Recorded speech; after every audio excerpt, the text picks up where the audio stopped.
For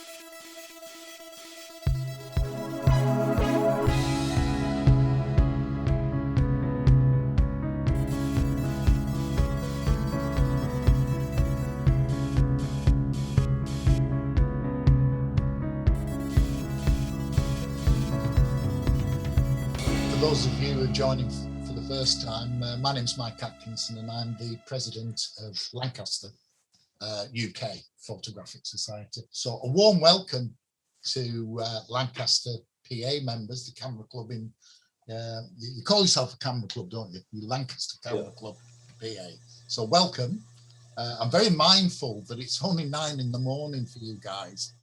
Lancaster PA will present their Lancaster first. Jim, I believe, is going to share his screen to show those. And then in the second part, Lancaster Photographic Society UK will do their presentation, which Reg Haslam is going to do. Reg is the guy who made the initial contact with your club. All right, very good. Well, thank you very much. And it's been fun the few times that I've been able to join in with your meetings there in the UK. And it's fun to get our groups together here. And thanks for everybody from over here who's joined in. Glad to see all of you in here this morning as well. And I was listening very closely, and if I can get it right, greetings to the people in Lancaster in the UK. And over here, we really make it brief, and over here it's Lancaster, kind of like canister, Lancaster. So anyway, good to be here and good to share some pictures with you this morning. And I don't know if, I'm not going to do a lot of this, but the city or the place of Lancaster was laid out by James Hamilton in 1734. I don't think any of us were around at that point. It was incorporated into a borough in 1742 and then as a city in 1818. And named after a place over there in the UK called Lancaster. So anyway, welcome aboard here. Now this one I threw in just for making a connection. Brad had the cables labeled out there going across the Atlantic. One of them came over here very early on. This is from a place just a couple miles away from where I live. I live in East Donegal Township. And the Donegal Springs Presbyterian Church is only a couple miles away. I walked over there one day, and I'll just read some of this plaque for you. This is the part of their cemetery. Reverend James Anderson, first pastor of Donegal Springs Presbyterian Church, born November 17th, 1678, Glasgow, Scotland. Died July 16th, 1740 in Donegal, Pennsylvania. So there you go. Just a little connection across the way there. Now we're going to start with a few pictures from Don Couts. Don is our president, and I'm only starting with him though, because he starts right here at the center of the city of Lancaster. This is the square.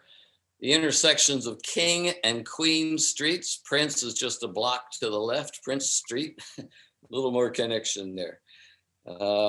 And so this is the town square, or the square, Penn Square it's called. And the monument there is a Soldiers and Sailors Monument that was put up in around 1874. And to country soldiers who had served in the armed forces. So that's what that is. But that's the square, downtown square of Lancaster.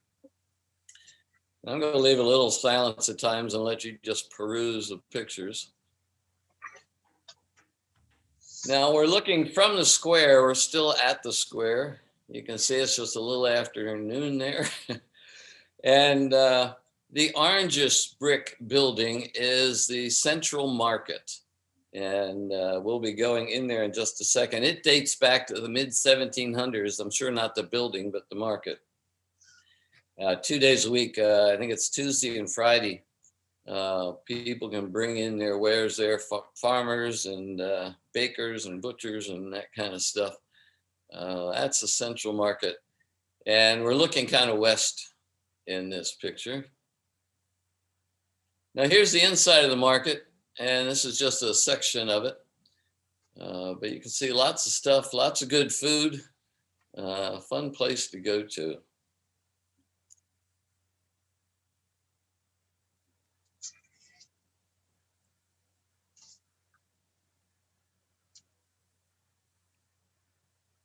Now this is a picture by Doug Jerzicki, who was with us here this morning.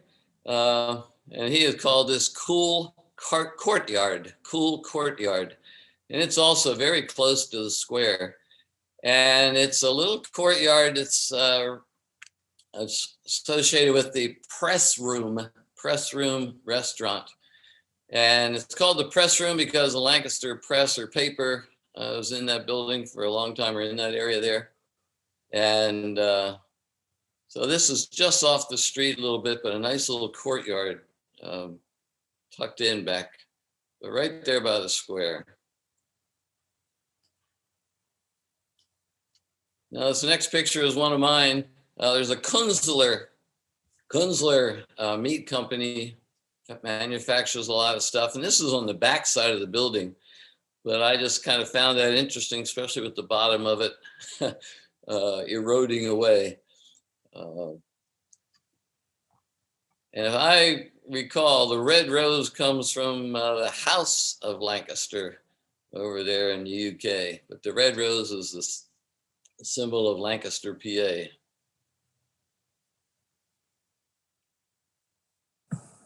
Here's another one I took. This was on the day there was a street fair going on, though you can't see much of it here because it's behind you as you look at the picture.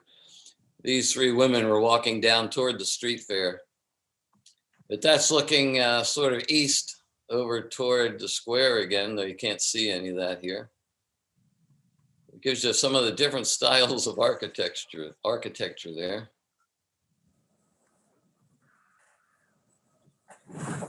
And this is the Fulton Opera House. And according to somebody, I forget who, it's America's oldest theater in continuous operation. Named after Robert Fulton, you may know of him, an inventor. And this structure was built in about 1852. And I don't know if they've opened up. They've been pretty well shut down with all the pandemic.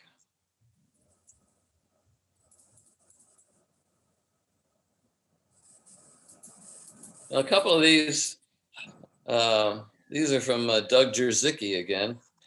And some of these, the light captured his eyes. This is the My Place restaurant, and just all the lights and the colors there captured his eye on this one.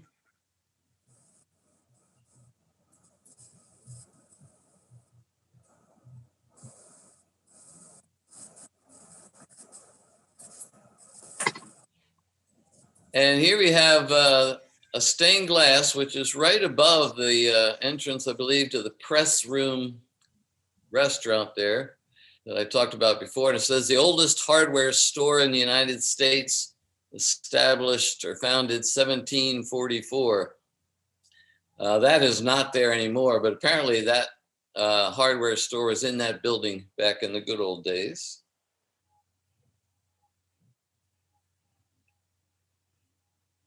And obviously, pictures, covered wagons and moving west in this country back then. Well, this was looking down from on high. That is from the Prince Street parking deck, from on top of the parking deck. Another picture by Doug Jerzicki. And he's titled A Busy Night. And obviously a time exposure.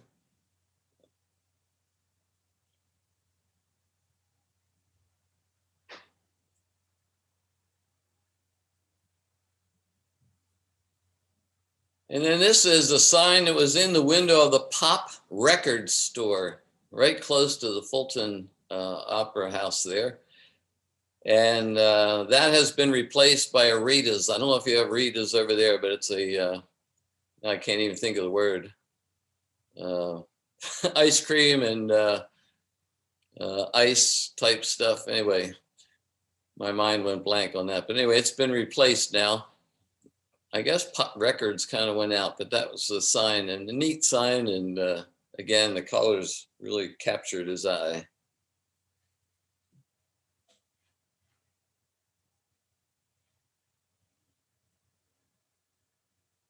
Speaking of music, John Flinchbaugh is one of our members who goes to a lot of concerts and clubs and things like that, does some neat photography in those available light settings. And so this shows a little bit of the music scene. And I'm not even familiar with, but his title on the picture file was Our Own Smiths Cover Band. So I guess the Smiths must be a band or something doing cover, and this is a band that does covers of their music. But interesting view, the guy laying on the floor singing. But he didn't tell us where that is, and I don't think John can be with us today.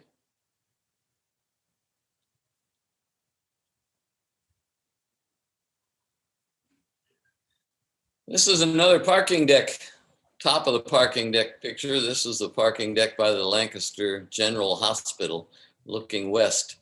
But the roof lines and the domes and stuff caught my eye that day.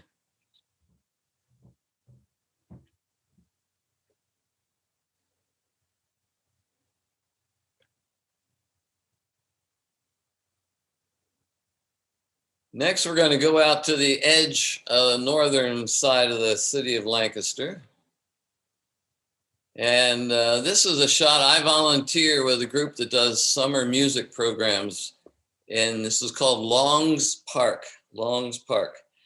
And they do free concerts, though they pass buckets around to collect donations. And this was a group called Black Violin, two African-American violinists, very interesting, creative stuff. But as you can see, it was a wet summer. And the crowd probably didn't go too much farther back. They get thousands of people at these concerts at times, but everybody's huddled under their umbrellas, but it was a fun concert. And this is also challenging, doing these stage lighting and that kind of stuff, and working with the light you get. And then this next one is that same amphitheater, this time obviously with some fireworks going off. And that was my first real, and I had a bunch of pictures, but the first time I really seriously tried to get fireworks, and they came out moderately decently. But here I was trying to show some of the crowd as well and get that light balanced in and everything.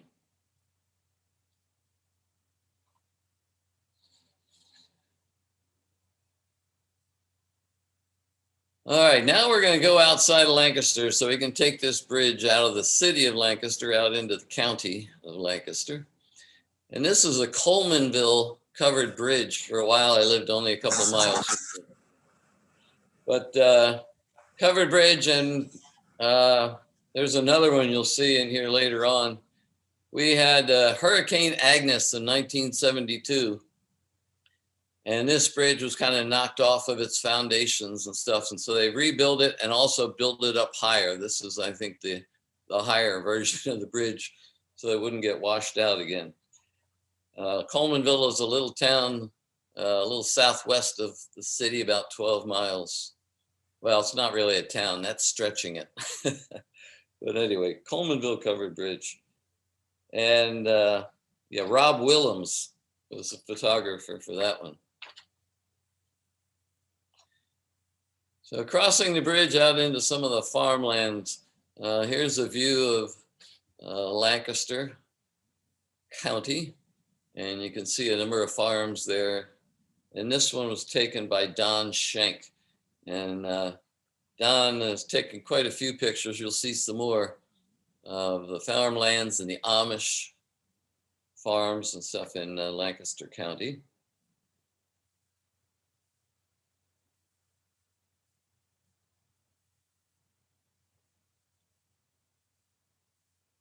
This picture more appropriate to our time frame here, but it's not quite that late here or early here anymore. But this was taken in 2020 and by Dick Wanner. And Dick shared that that year there was a real bumper crop of corn silage, and the dairymen had more than they needed, but there were some drought-stricken counties up to the north that didn't do so well. And so the Mennonite Disaster Committee arranged for the surplus from down here to be trucked up there to help those folks out. So that's some of what's going on here.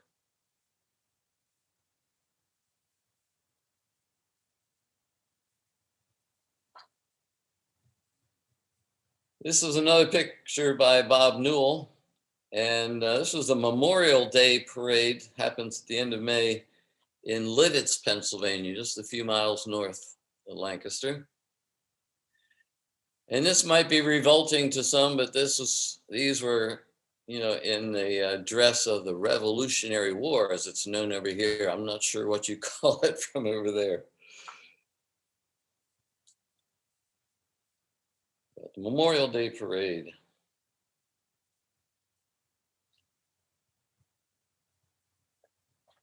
Obviously, farm buildings, and this was by Mike Freshwater. And Mike titles this one Idle Time, Idle Time.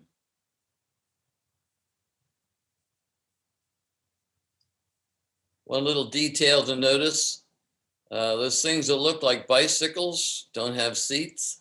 They're really scooters. I don't know what kind of scooters you have in the UK, but anyway, so this must be an Amish farm, is my guess.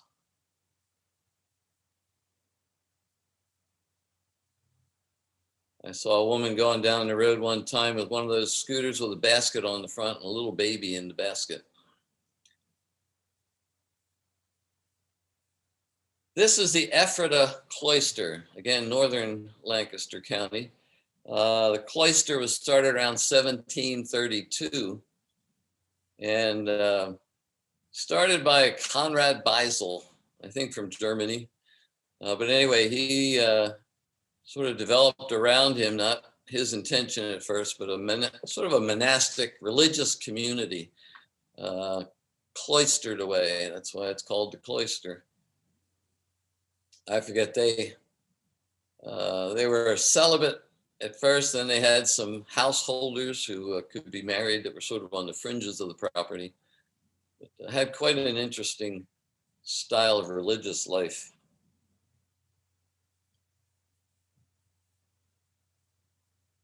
Now we're going to change weather here a little bit. This is near Brickerville, again in the northern part of the county. And this is a Christmas tree farm. And you can see the snow and the wagon, and a number of families and others go there, get to cut your own tree and get to ride in the wagon and all of that.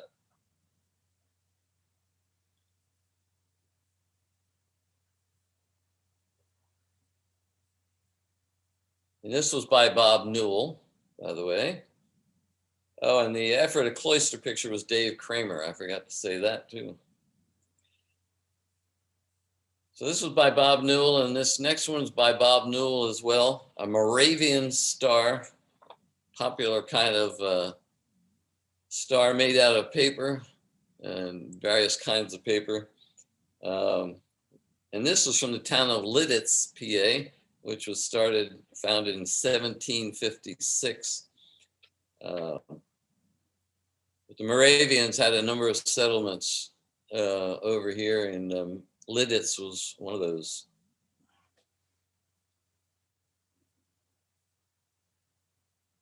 So next picture is by Dick Wanner again. And I can tell you one of my favorite parts of the picture, I love the horse, but I also love the dog who could care less about the horse. But this horse was named Silver Uno, 12-year-old horse that was retired from racing, and it was discovered in what they called a kill pen, but he was set to be slaughtered and turned into meat. And somebody discovered him in a rescue group rescued him. And so here's his trainer putting him through some paces, but that's Silver Uno. I tried to group these somewhat thematically, but it doesn't always work. Switching to winter. This is another picture by Dave Kramer. Peace Road after a winter storm. Peace Road. Neat monochrome.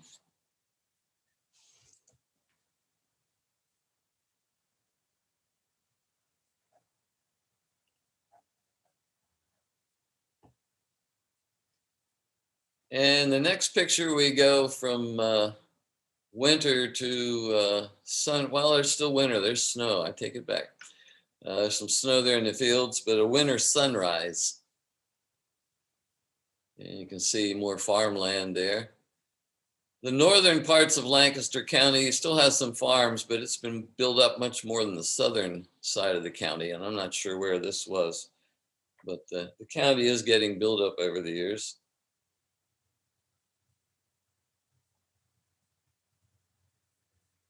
I mentioned Lidditz, and this next picture is from Mike Freshwater again, and he's titled it Lidditz Moon.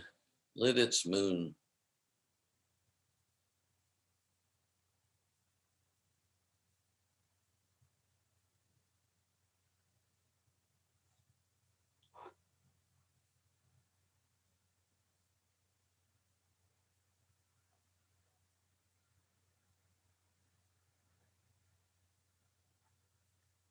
This is a picture by Bob Newell, a riderless horse. Riderless horse in memory of the fallen soldiers in the Civil War over here. The Civil War. So a riderless horse. You'll notice the boots, empty boot in the stirrup there.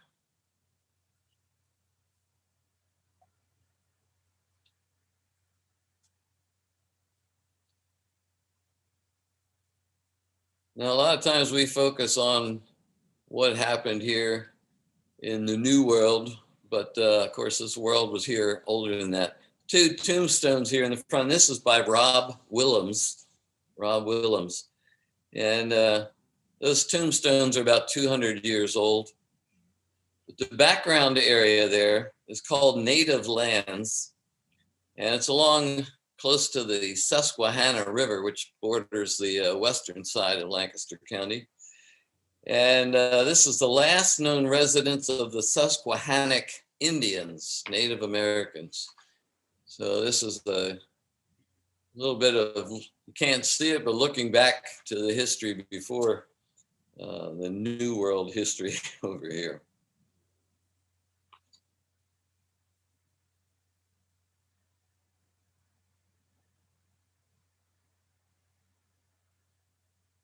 The next three images are from Phyllis Weimer. And this is an image from Landis Valley Village and Farm Museum. It's north of Lancaster a little bit.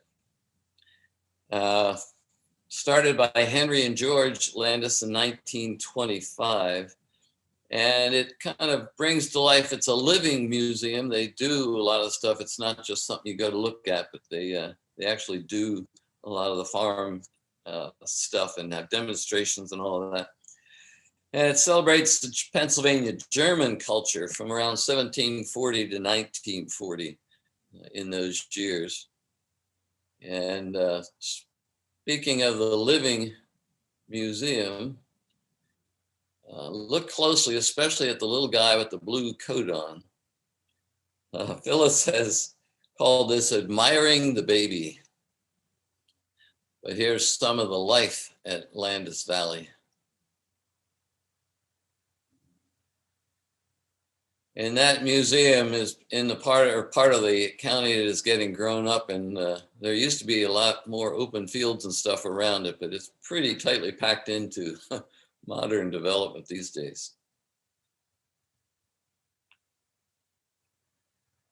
Now we're going to go up really to the northern border of the county with Lebanon County, but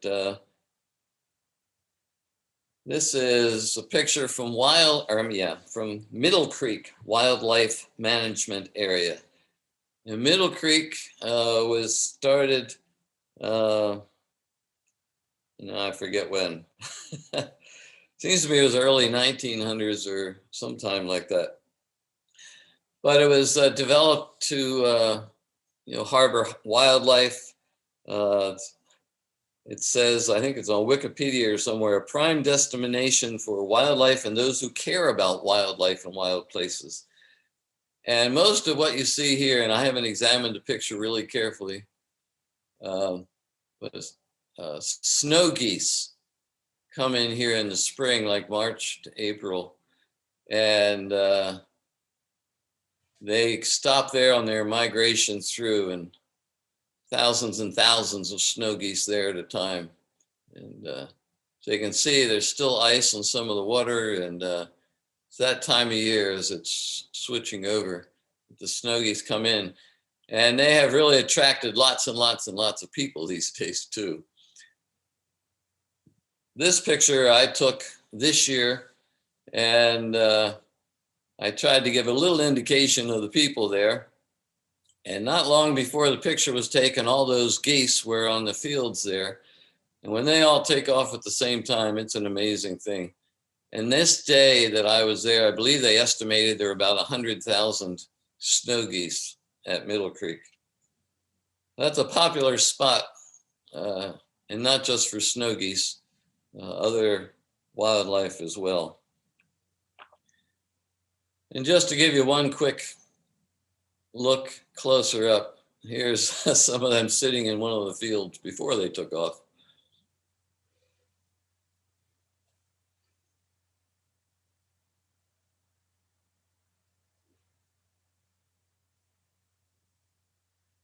And here's another picture from Phyllis Weimer.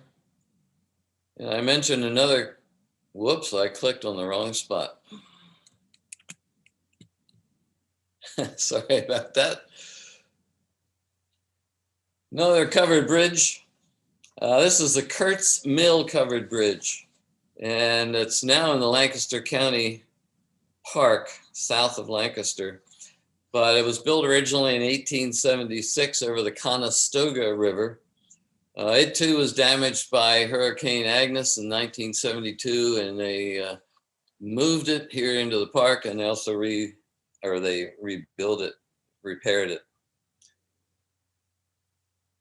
This was by Phyllis Weimer. I'm not sure if I said that. And this bridge is going to be a bridge to us in the next segment, which is a number of pictures of the Amish. And one of the big attractions in Lancaster County is the Amish community. And this is by Don Schenk, again, an Amish horse and buggy. And one thing to notice, one of the fine points in this picture, make sure you notice that that horse is flying.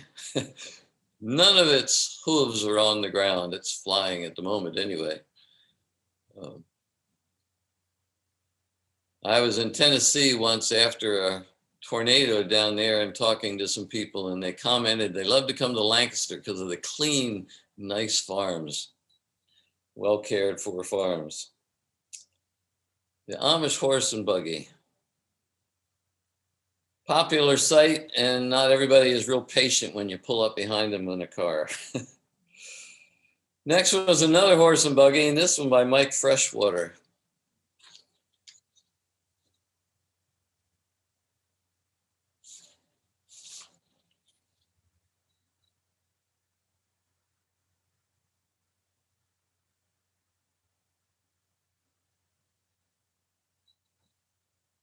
Now here are quilts for sale. A lot of the Lancaster County volunteer fire companies hold auctions and sales donated items in the spring. And the proceeds, of course, go to support the volunteer efforts. Amish are very active in those. And because of the time of year and the condition of the ground, they are often called mud sales. And This is not in the mud, but these are probably being sold at, I'm pretty sure, one of those mud sales. Here's a nice monochrome by Bob Newell of a neighboring Amish farmer, he says. Somebody lives near him. Finishing up plowing in the evening.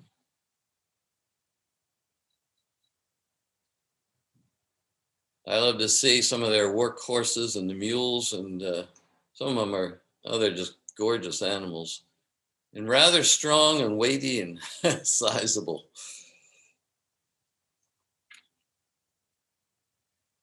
You know, here's a team looking from the back. You see there's 6 of them there, and I don't know, they almost, the ears look like mules to me maybe, but I'm no farm expert, so I'll let you decide. This is one by, the next 3 images, counting this one, are by Don Schenk. And this one, I don't know if they're, I don't know how they do it, but they're working on the corn anyway, harvesting the corn. And you can see all the stalks piled up on the wagon. A little different than we, as they refer to the rest of us, whether you're from the UK or England or not, but they refer to us as the English. And when the English go with their machinery, it's a far different scene than this.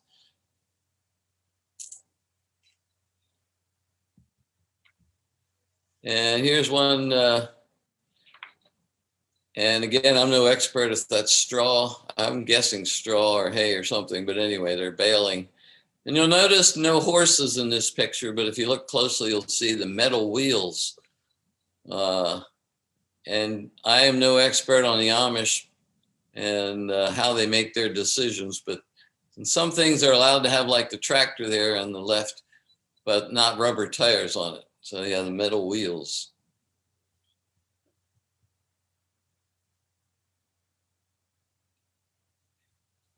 Next number of these have a number of pictures of the Amish themselves. And in good old days, they really did not want their pictures to be taken. And some still feel that way, I guess, but they seem to have gotten over that or changed their outlooks on that. And these pictures, the next series, are by John Schmidt. And I believe they all kind of relate to some of the mud sales, as you'll see. One of the little guys. It looks like he has a candy cane or something in his hand there.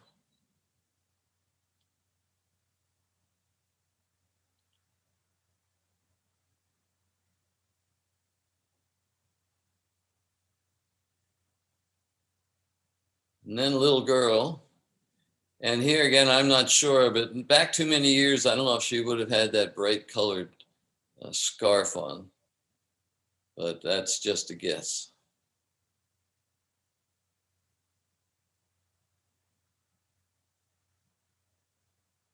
Again, these are all taken by John Schmidt. The next one will introduce you to the mud part of mud sales. They got their muck boots on, that's good.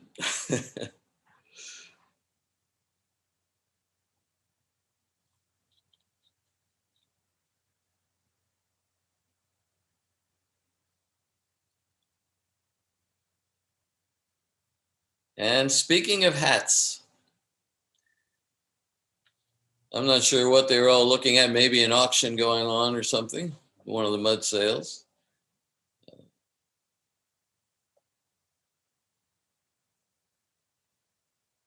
Now, I have a beard, but I do have a mustache, so that's one of the things that distinguishes me. They don't wear mustaches.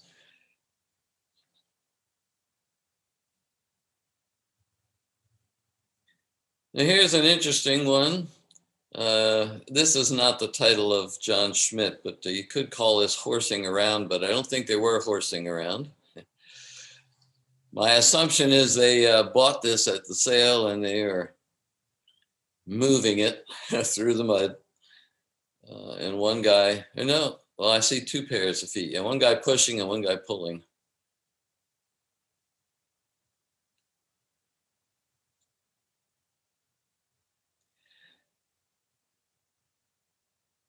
Next picture is by Dick Wanner. and shows some of the younger volunteers, some Amish boys. And again, it's a mud sale. And they would help move things that people purchased to their cars in these wagons. But doesn't that look like they look like they're having a good time? And definitely a mud sale.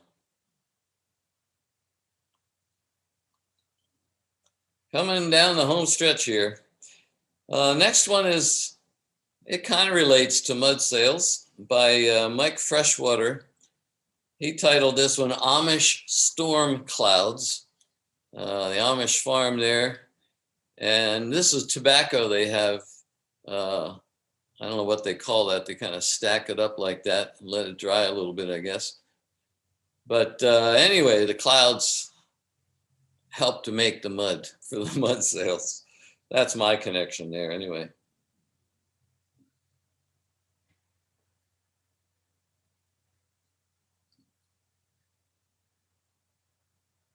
Next picture was by Bob Newell, and he was driving around after a snowstorm and was caught by the snow on top of these round bales in the lines there, the corn that had been harvested.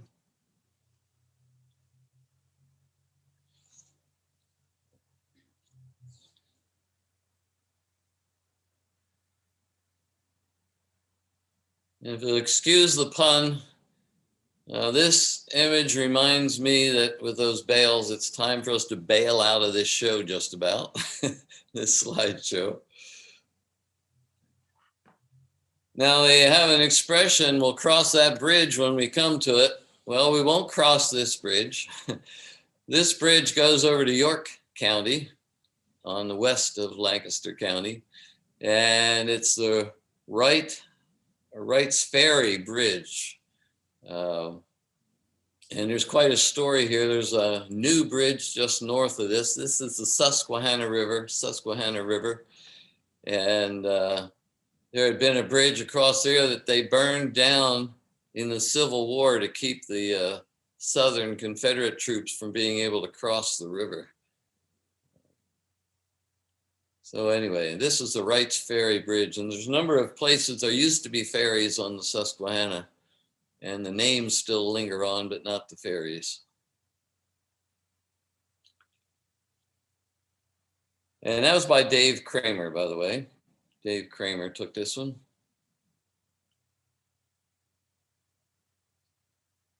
Now here's another popular spot, and this was the only picture that came in from this one, but this is from the Strasburg Railroad, kind of southeastern part of the county.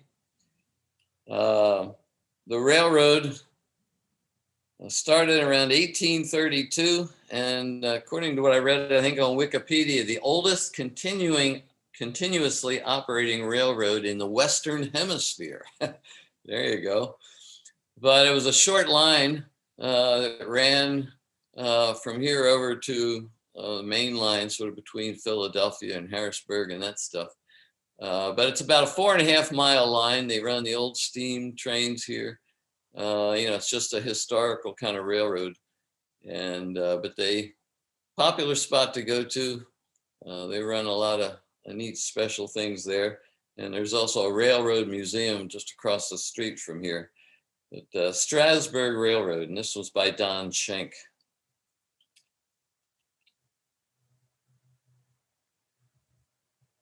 So thanks, and we'll leave you with a smile. I was wandering around Lancaster City with my camera one day, and I met this crossing guard, a school crossing guard. It was afternoon, and it was time for the kids to begin getting out of school. And she was just a delight to talk to and meet. And at the end, I asked her if she minded if I took her picture. So we leave you with a Lancaster smile. Here are some words on Lancaster, the place and its people. Lancaster is a small city with a long and varied history. It has a compact centre and a close relationship with the surrounding countryside, like the breathtaking Lakeland Fells and the Yorkshire Dales. The city is characterised by the domestic scale of its attractive sandstone buildings, along with the influence of the river and the canal.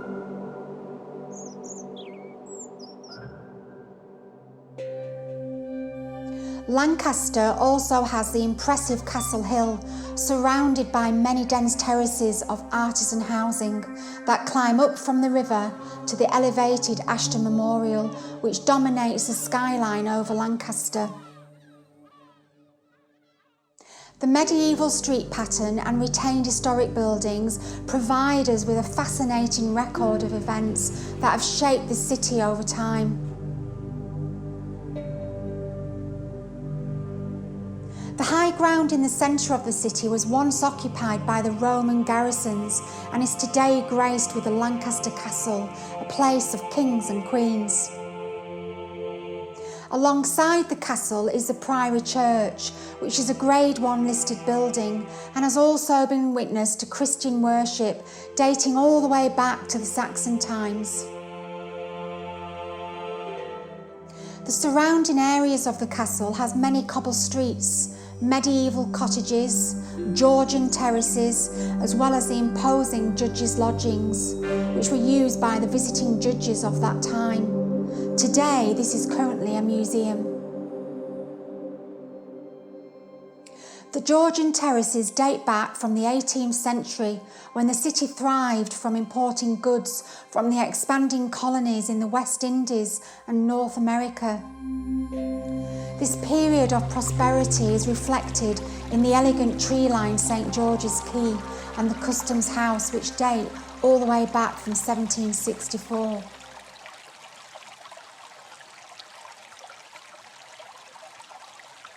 The Georgian Customs House is now a maritime museum, and the neighbouring warehouses are all mainly now in residential use.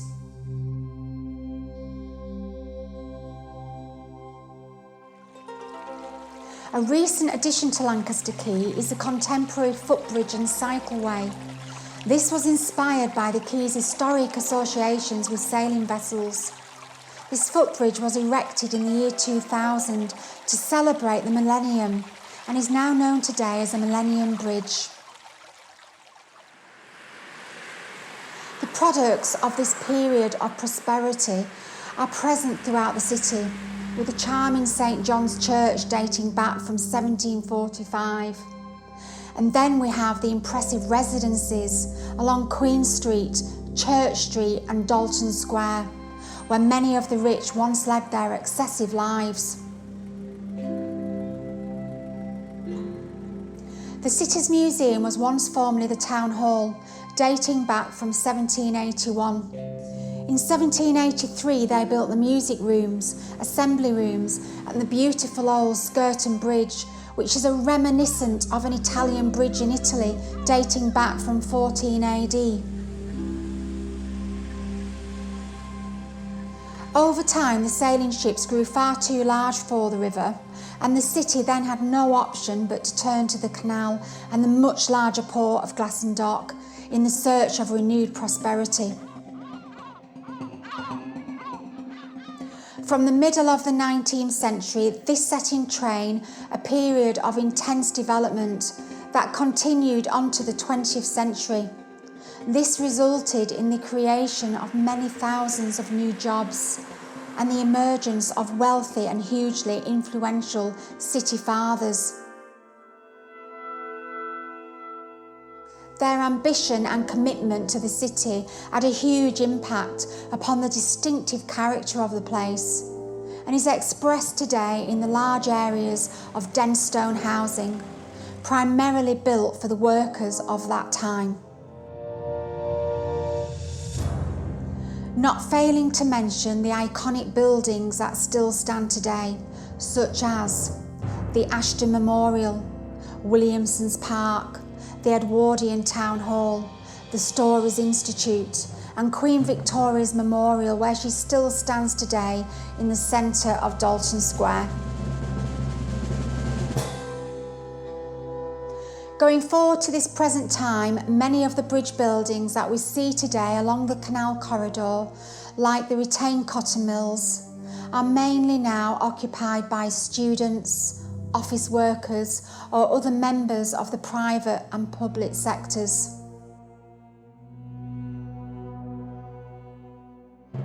Today, the city's fortunes are mainly due to its 2 universities and the city's development as a global significant leader in higher education, digital innovation and digital enterprise.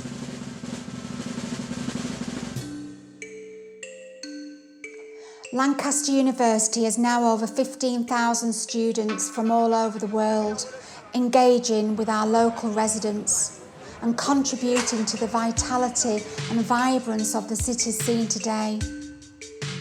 Engaging in our music festivals, eating and drinking establishments, retail premises, street markets and culture, all in return adding to the economy and the growth of Lancaster.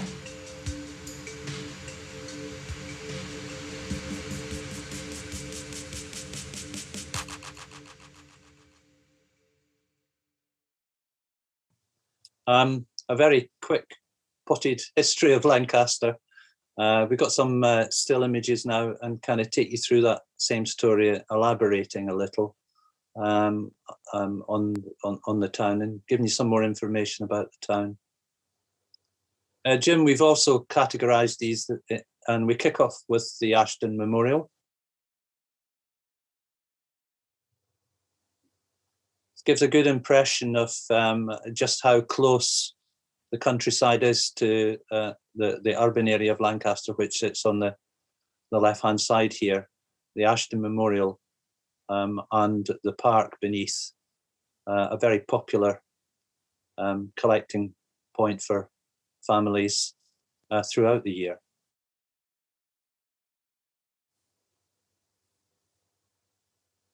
This is an infrared image.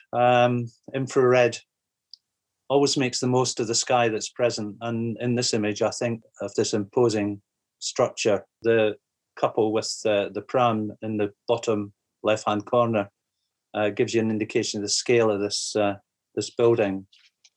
It was gifted to the town by James Williamson, 1909. He was the 6th richest Victorian in the world.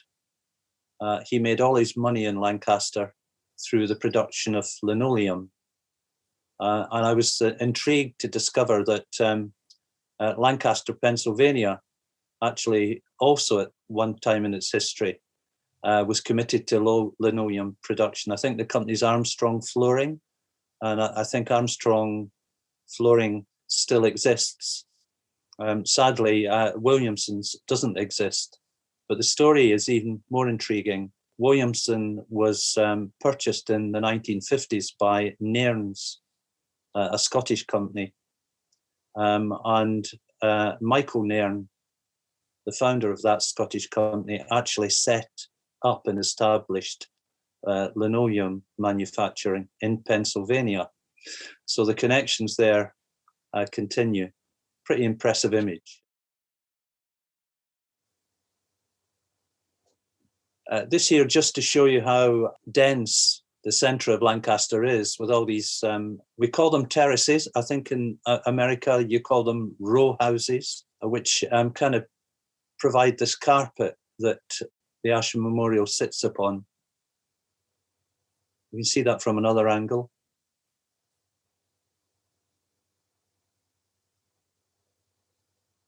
I came to Lancaster after graduating my first job as a town planner in the 1970s. And I was convinced that these houses would be demolished and redeveloped. They all date from the 1850s, 60s and 70s. They're all, 150 years old. But they're still here.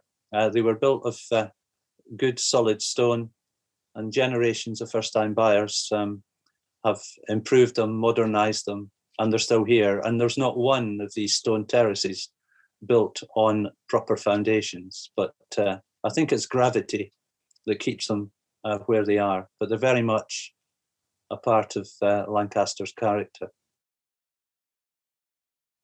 The memorial is highly regarded. It's a real landmark building, and this is a situation where abseilers, because of its conspicuous presence in town, these folk were abseiling up and down the building to generate charity contributions.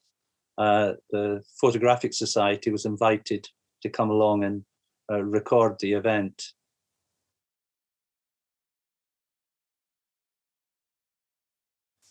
The value the city puts on its landmark buildings, in the foreground, the cathedral.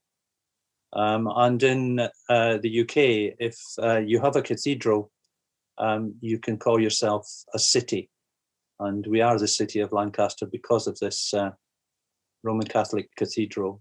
And of course, the Ashen Memorial in that high, imposing position, also illuminated. Fertile ground for photographers, great opportunities to catch special images of these illuminated buildings. We look at the Lancaster Canal now, go to the first image. The canal runs right through the centre of Lancaster, connecting it with countryside to the north, and countryside and the larger town of Preston to the south. It was an industrial waterway built to connect Lancaster and its cotton mills to the sea and to foreign markets. The towpath, which you can see there on the left-hand side of the canal, used by horses to pull the barges up and down the canal, is now used by pedestrians, cyclists, nature lovers, and photographers. Reference to this wonderful structure earlier in the moving images. This aqueduct carries the canal over the river. River 60 feet below. This was completed 1794, and the canal then opened.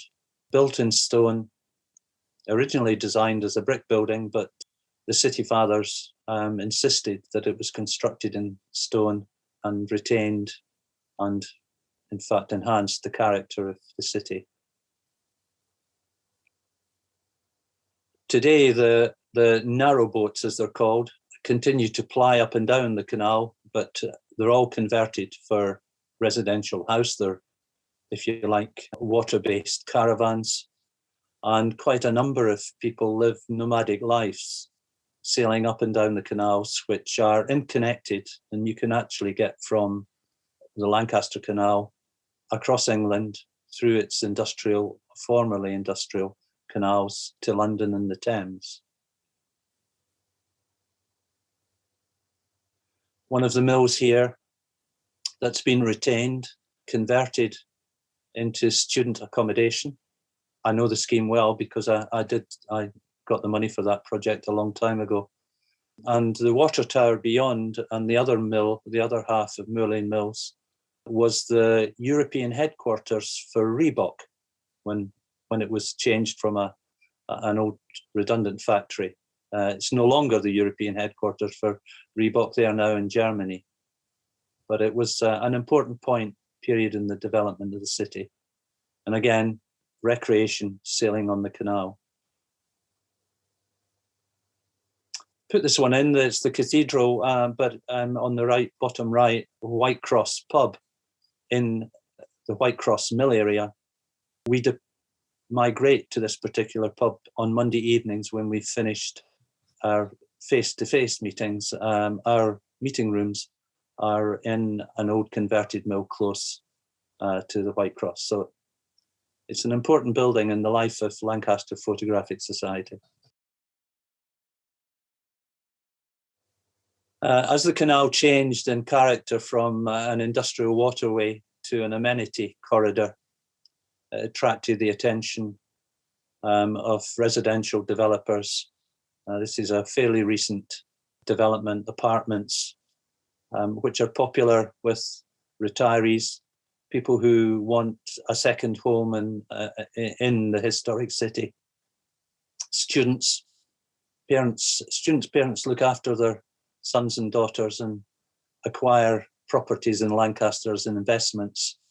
When their children have left university, they continue to rent them to the next generation of students.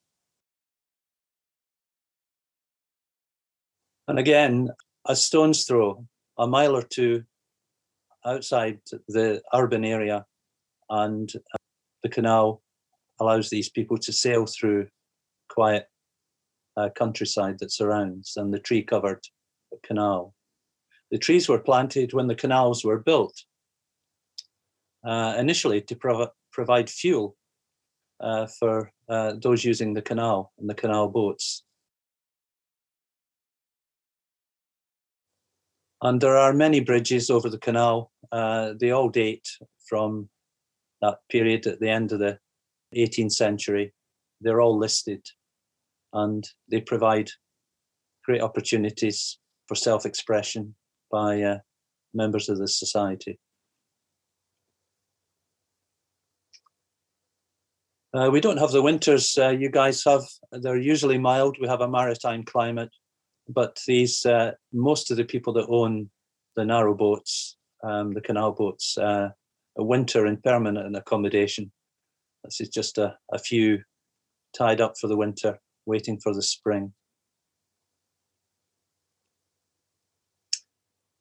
And our maritime climate creates opportunities clearly for atmospheric images of the canal.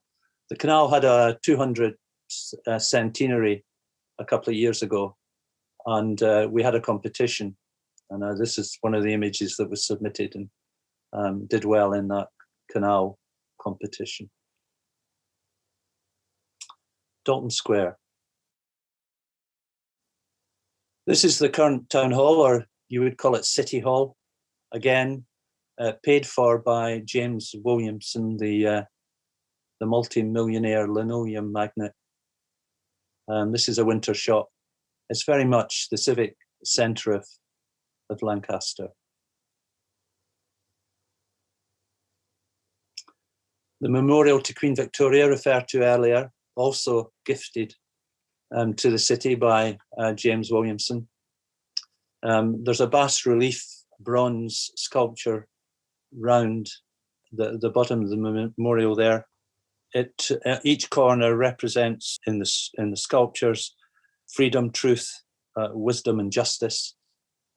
And it's populated by 53 of the UK's most prominent Victorians. There are 2 females in that list of 53, which is a commentary on, thankfully, how things have changed over the last 100 years. The 2 females mentioned are featuring there Florence Nightingale and George Eliot. George Eliot was the pen name for the female novelist Mary Ann Evans.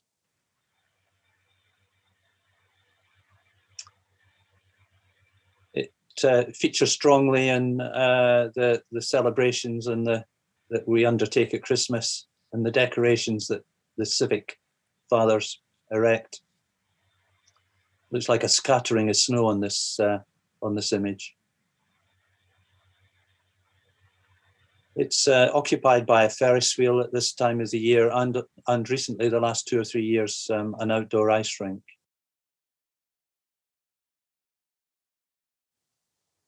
And obviously provides opportunities for those with a creative view of photography to catch high impact image such as this, which is obviously a slow exposure and making the most of the revolving Ferris wheel. Castle Hill. This is a view looking from the Ashton Memorial, the other hilltop in the town, the city, looking west out towards Castle Hill. And you see again this carpet of slate roofs and stone buildings that the castle and the adjoining Priory Church rest on. Very dense urban area. And a view of Castle Hill from the level of the river. And again, even the modern developments seeking to emulate the history by, you can see the lighter coloured gable ends there, stepping up towards the castle and filling in gaps in that carpet.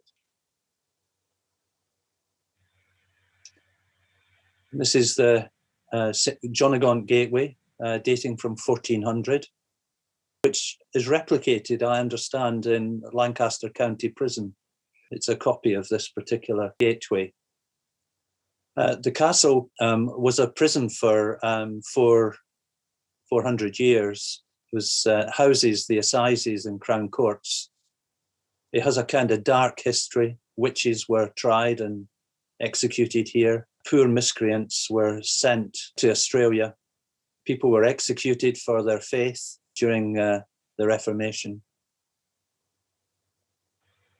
Rich history, but a dark history. Today, the castle is in fact a museum, and there's a more gentle use of enactments, which are a popular element of a visit to the castle. Close by, medieval street pattern is still evident in these 16th, 17th and 18th century buildings.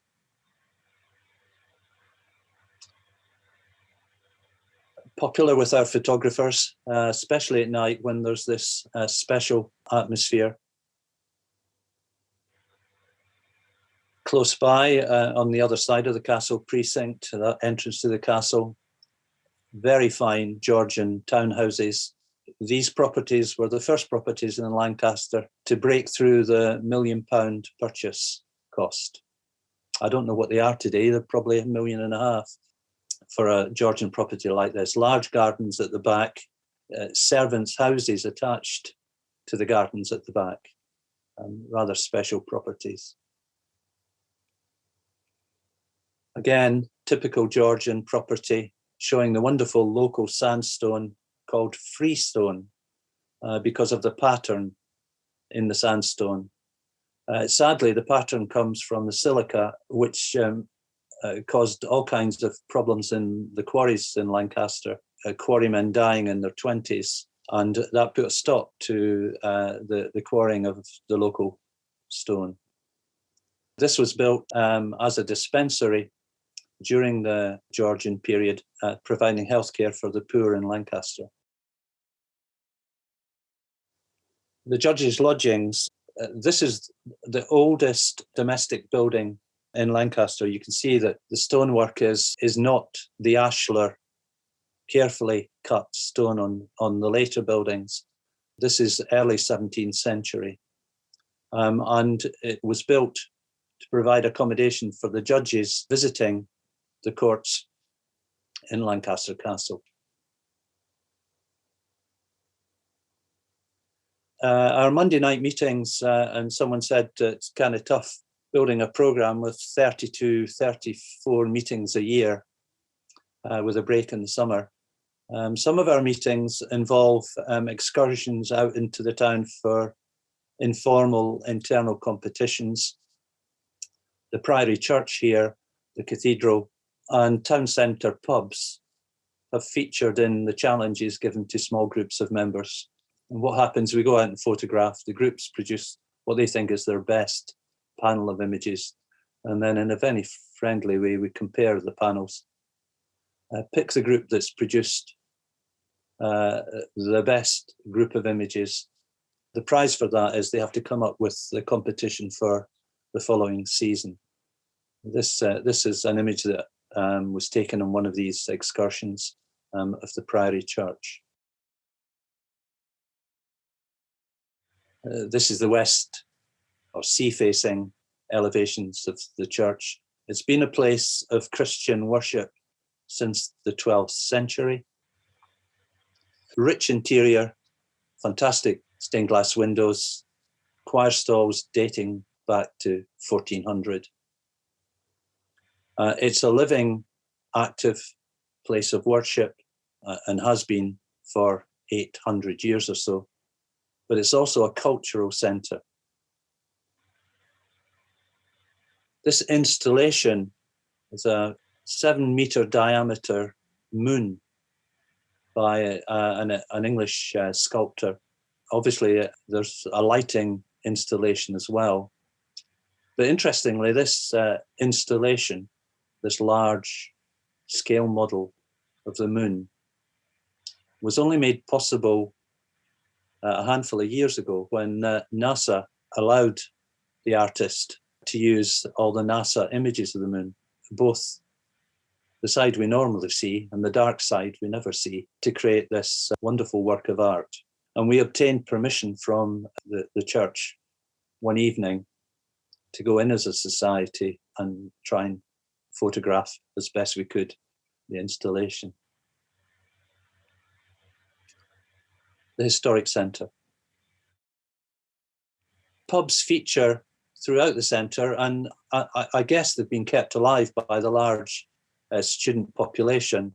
A town of 50,000 residents with 15,000 students really feels their presence at times, and the cultural content of a typical year in town is clearly influenced by their spending power.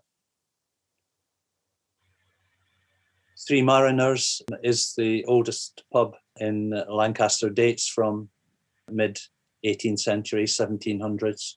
It's characterised as the only one of 2 pubs in England that have original gravity-fed system for the beer.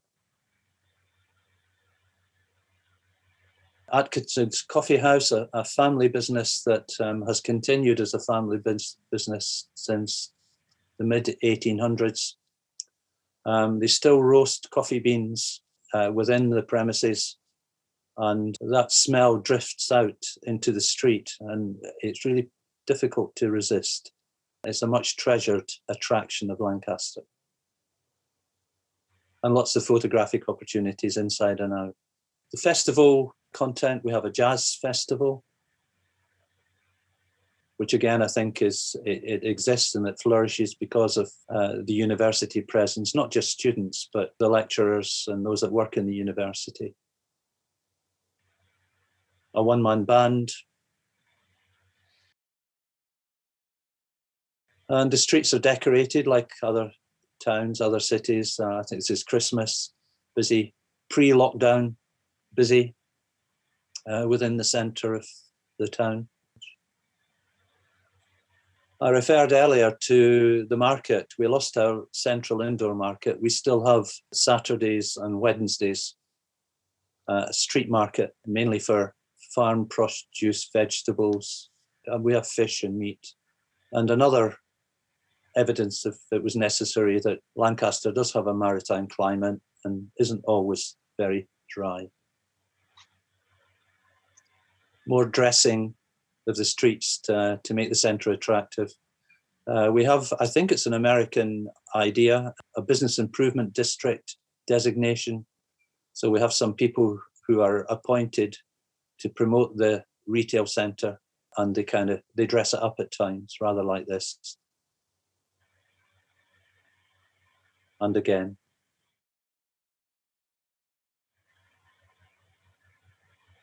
Jazz Festival isn't restricted to the pubs, it spills out onto the street and help to animate the experience of a visit our shopping centre. Railway station, Chinese students, the International Business School, the international element in the university, absolutely critical to the commercial success and growth of the university. And they're very present in the town. An interesting angle, the same platform, an evening shot, very effective, I think, interpretation of Lancaster Station. This was a garden pavilion. The house and garden have gone, and this is kind of marooned in a narrow street in Lancaster. It's called the Music Room. It's an interesting building.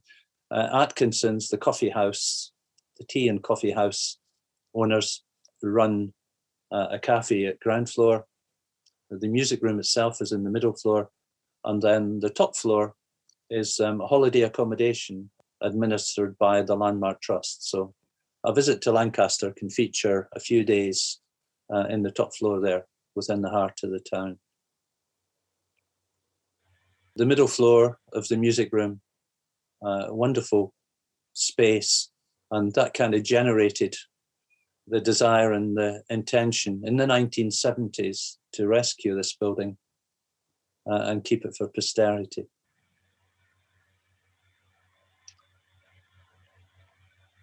Another example of the effects of infrared photography. This is Market Square in our main shopping street. This was the original town hall. The council grew too large for it, and James Williamson built them a new one. This is now our main museum in the very heart of Lancaster. And it's a big space, and it features in our festivals, again, providing photo opportunities. Rain isn't always a negative. It does provide reflections and photographic opportunities that are distinctive. This is not the most popular recent addition to our townscape, but it's a great example of long exposure photography. I think this is a competition image, and I recall it did very well. And another long exposure near the Moor Lane Mills that you saw earlier. Totally different character, but still a high impact and interesting image. We have a theatre that's the Grand Theatre. It has run uninterrupted for 250 years. We were provided with an opportunity as a club to go in and photograph it empty and without theatrical lighting. It was really quite a challenge. And I think we all decided we'd much rather go back when we could control theatrical lighting and have people in. But a much treasured part of the culture of Lancaster. A couple of our members, I think, they gave up photographing the building on that day. St. George's Quay. The river was at the heart of Georgian prosperity. It was a major shipbuilding area in the 18th century. Something like 100 ships were built and launched from the Quay area, ships that were then used to trade with the Baltics, with West Indies and the Americas, ships that were built and designed as slave ships. And the Quay is a mixture of, you see here, warehouses and domestic properties. Interestingly, in the center of this, you'll see the building has seriously distorted. And that actually happened when it was being built. The foundations, they put down reed bales in the soft earth, and then they built off the reed bales. And in this particular one in the middle, it began to sink as they built it. So they just continued to build it. It hasn't sunk. You'll see that the roof is actually, the apex is level. They just decided to keep building it and build it in this rather unusual form. Another view of the river. It is tidal, and sadly not too wide and not too deep. And the ships soon became too big for Lancaster, and the port went into decline. The buildings remain, of course. The Wagon and Horses in the centre of these, formerly a warehouse and a couple of houses, now a very successful and busy pub. And this is the Customs House. It's obviously at the heart of port activity, and now a maritime museum, very good museum that plots very carefully the history of Lancaster and its port. The Millennium Bridge we mentioned earlier, obviously inspired by the masts of the sailing ship that used to fill the river. And you can see here, it's a much better looking river when the tide is in. The city has at times debated whether or not it should put a weir in and keep the water level high within the river. It's never had the money to do so. Here the tide is in and it's a much more impressive view of the town and its river. And you can see the relationship here between the Priory Church, Castle Hill, and the river. And it was that relationship that caused the Romans to sail up the river and decide to build a fort where we now have a church and a castle.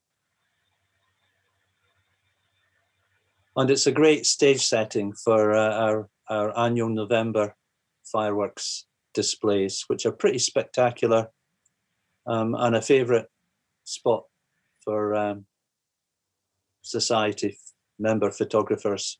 The good thing is they're different every year and the challenge is different every year, and it's a regular spot, and the images from time to time appear in our competitions. Lancaster University. International University of the Year 2020. Quite an accolade and very important to the future of Lancaster and its economy. The campus is very typical of edge of town new universities that were built across the UK, well, across England and Scotland in the 60s and 70s, unspectacular. But at Lancaster, we have the Ruskin Museum, holds the papers, the artworks, etc., of John Ruskin, who was a very important Victorian writer and thinker. Very distinctive building. And the chaplaincy, which in the three towers seeks to convey the ecumenical content of the building. And within this building, there are opportunities for all Christendom to try and get as many people to visit as possible, denominations to worship. Morecambe Bay.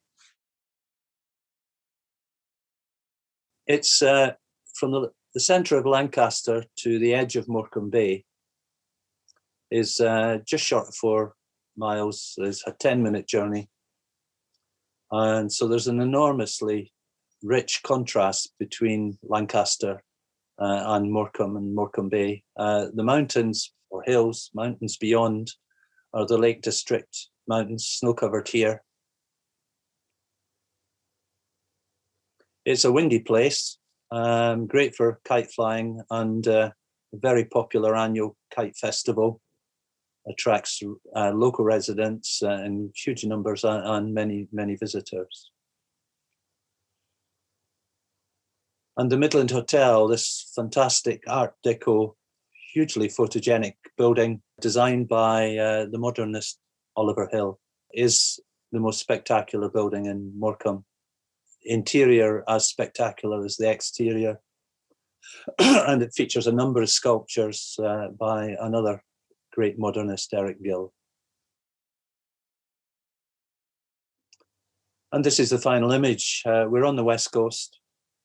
Our sunsets are spectacular, and especially so on Morecambe Bay. Hopefully that rapid trial through 80 or so images gives you a good impression of the place we live in, the people that live there, and its surroundings. Thank you.